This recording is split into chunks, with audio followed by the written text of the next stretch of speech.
신은 당신을 만들기 위해 무슨 일을 해야 했을까? 신은 당신을 만들기 위해 진공 상태를 먼저 만들어야 했다. 진공 상태란 가득 찬 상태다.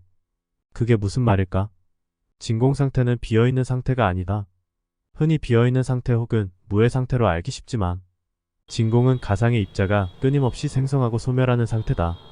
쉽게 말해 양전자와 음전자가 끊임없이 생기고 상쇄하는 상태다. 이를 양자요동이라 한다.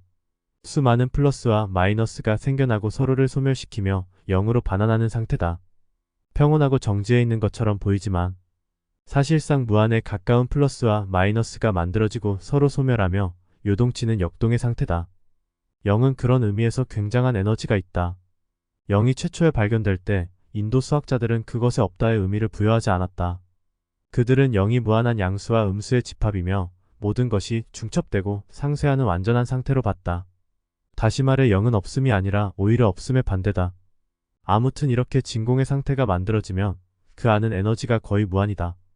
물질과 반물질이 무한히 생성하고 소멸한다. 그 과정은 끊임없이 지속된다.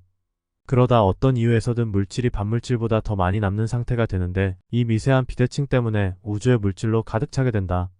그리고 이 비대칭이 꾸준하게 팽창한 결과가 현재의 우주다. 우주 초기의 환경은 고온과 고압이었다. 이러한 환경에서 양성자와 중성자는 서로 강력히 잡아당기는 상태를 유지하려 한다. 그것을 핵력이라 한다. 양성자와 중성자는 핵력으로 결합되면 중수소액이 된다. 다시 중수소액 두 개는 결합하여 헬륨액이 된다. 이렇게 최초의 원자가 만들어지는 데는 3분의 시간만이 걸렸다. 다만 이는 무한에 가까운 확률이 중복적으로 이루어져야만 가능한 일이다. 만에 하나 이 과정이 10분간만 지속됐더라도 거의 모든 수소는 자유양성자를 소비해 무거운 원자가 돼버린다. 그러면 우주상의 모든 수소는 사라졌을지도 모른다. 수소가 사라지면 헬륨이 생성되지 않는다. 헬륨과 수소가 없으면 우주를 밝히는 별도 존재하지 않는다. 단 몇 분, 그 몇 분의 차이로 우리는 기적인 세상을 보게 됐다. 이렇게 만들어진 원자는 공간을 부유하고 다닌다. 부유하는 원자는 어떻게 될까? 만유인력의 법칙, 모든 물질은 서로 끌어당긴다. 단, 질량이 작은 물질은 질량이 큰 물질에 끌려간다. 이 원칙에 따라 떠다니는 원자는 서로 달라붙고 다른 원자를 끌어당긴다.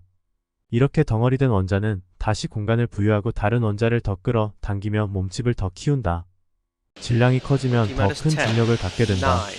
더 큰 중력은 더 많은 원자를 끌어당긴다.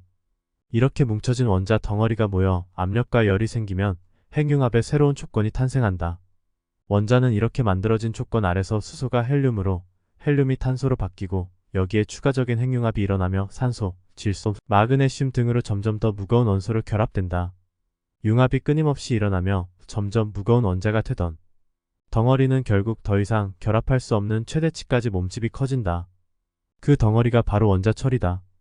철은 합성을 멈추고 안으로만 수축만 한다. 그러다 결국 압력을 이기지 못하면 폭발해버리는데 이것이 초신성 폭발이다. 초신성 폭발은 우주 사방으로 원자를 다시 흩뿌려버린다. 이렇게 뿌려진 원자가 다시 서로 끌어당기며 질량을 키우고 다시 처리되면 폭발하고 사방으로 원자를 뿌린다. 이런 과정은 무한히 반복한다. 최초의 핵이 만들어지는 데는 고작 해봐야 3분이다. 다만 광자가 자유롭게 이동할 수 있기까지는 38년의 시간이 걸린다. 다시 첫 번째 별이 만들어지는 데는 2억 년이 걸린다. 성서에서 말하는 빛이 있으라 하여 빛이 있었다. 처럼 간결하고 쉬운 과정은 아니었으나 분명 엄청난 과정을 통해 우주는 빛을 만들었고 이제 그 빛은 새로운 무언가를 만드는 조건이 된다. 결국 초신성 폭발이 만들어낸 원자 덩어리는 이렇게 조합되고 저렇게 조합되며 다양한 물질이 된다.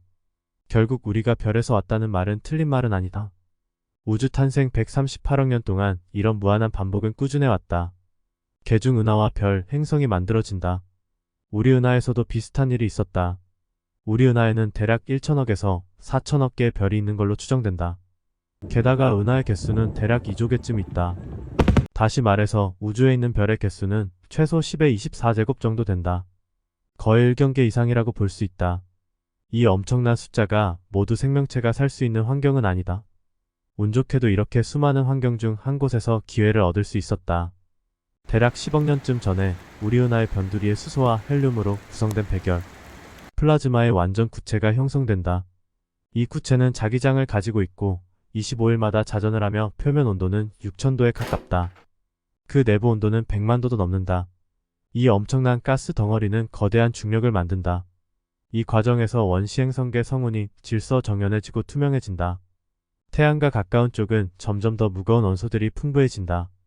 태양 주변을 공전하던 먼지 알갱이들은 질량 때문에 방사선과 태양풍에 쓸려나가지 않고 서로 충돌하며 점점 더 큰 물체로 뭉치기 시작한다. 이렇게 뭉쳐진 덩어리가 1km 정도가 주변을 끌어 당길 수 있는 질량이 된다. 이는 다시 주변을 끌어 당기고 주변이 끌려오면 더 큰 질량이 되어 더 큰 중력을 갖는다. 이렇게 태양 주변에는 무수한 암석 덩어리가 만들어지는데 그것이 우리가 흔히 말하는 지구형 행성이 된다. 이 행성은 태양에서 세 번째로 가까운 궤도에 위치했다. 그리고 1억 년이 흘렀다.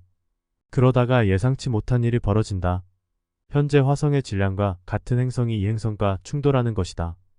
이렇게 두 행성이 충돌하면서 아주 오랜 시간 동안 두 천체는 융합된다. 그러나 일부는 튕겨져 나갔고 행성의 중력장에 갇혀 궤도를 돌다가 하나의 구체로 뭉쳐진다. 그것이 원시 지구와 딸의 탄생이다. 이 중 네 번째 행성의 위치는 기가 막히다. 이 위치는 우주의 추위를 피하기에 충분한 에너지를 받을 만큼 태양에 가깝게 공전한다. 열 에너지는 너무 가열되면 화학 반응을 일으키지 못한다. 이런 이유로 물은 생성된다. 기가 막힌 위치 덕분에 생성된 물은 이 행성의 대부분을 덮고 수십억 년 동안 유지해 액체 상태를 유지할 수 있었던 덕분에 이곳에서는 꽤 다양한 화학 반응이 쉽게 일어날 수 있었다. 분자를 통합하고 변형하며 더 복잡한 구조를 만들 수 있는 환경 조건이 형성된다. 이산화탄소와 햇빛은 당을 합성하고 산소가 배출되는 이 생화학 반응은 환경을 더 드라마틱하게 바꾸었다. 다시 튕겨져 나간 그 파편의 위치 또한 기가 막히게 좋았다. 달의 위치 덕분에 조류가 생기고 계절이 생겼다. 달이 지구를 때리는 속도와 각도 또한 엄청난 운이 따랐다. 엄청난 충격은 지구의 회전 속도를 바꾸었다. 지구의 회전은 내부의 대류 운동을 시킨다.